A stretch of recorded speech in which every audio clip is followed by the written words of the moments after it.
Guyana acknowledges the role of the Guyana Sevashram Sangha as a pioneer in education, particularly here on the east coast of the Demerara.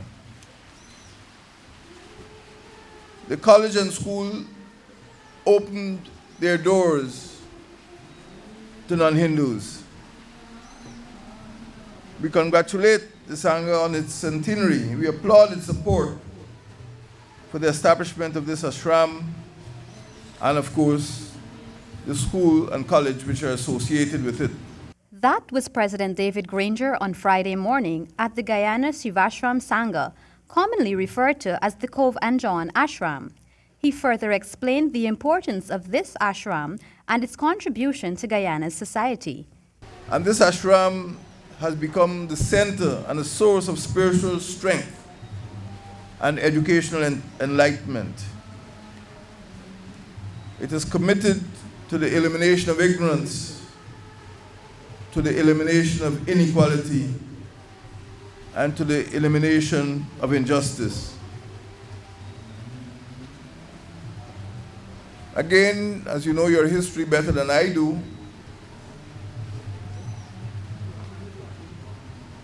this was established in 1956 by ordinance, and the Guyana Sevashram Sangha subsequently constructed the ashram,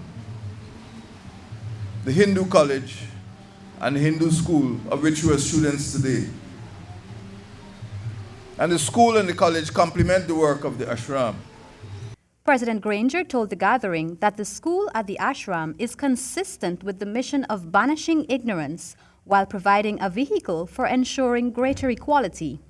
He emphasized that the ashram itself is a source of spiritual sustenance, and the school is also a vehicle for mental edification.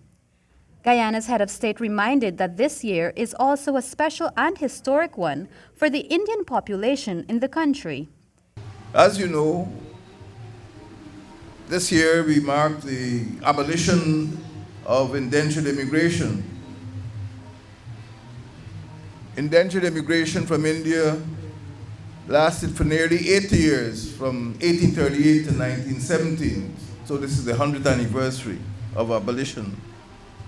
But during that time, over 240,000 Indians came on contract to work on the sugar plantations in Guyana. The majority of those 240,000 were Hindus, and they have the honor of implanting Hinduism in this country. They were the ones who brought the beliefs, the customs, the doctrines, the rituals, and the traditions of Hinduism, that great religion of India. And today, this very ceremony is honoring and remembering one of those important rites, one of those important traditions. Meanwhile, Prime Minister Moses Nagamutu in his speech echoed similar sentiments, reiterating the significance of the auspicious event of Maha Shivratri. Today particularly is a day devoted to the veneration of Lord Shiva. Maha Shivratri is an important festival for all Hindus. Lord Shiva is a supreme being who creates, who protects, and who transforms the universe. Lord Shiva is the source of enlightenment and the primary imparter of wisdom. Maha Shivratri, the great night of Shiva, is sacred. He added that the observance of such an auspicious day bodes well for those who keep their faith. It is a tribute to the significance of Maha Shivratri, that if you have faith and devotion, and if your prayers are honest and earnest, then the rewards would be richly bestowed upon you.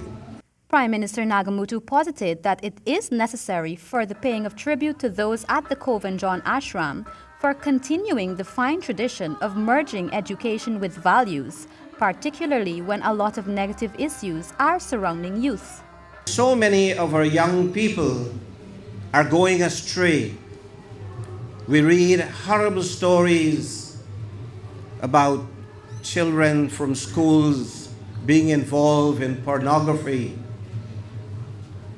involved in criminality, involved in drugs and drugs abuse, and ultimately also giving their lives wantonly, wastefully in suicide.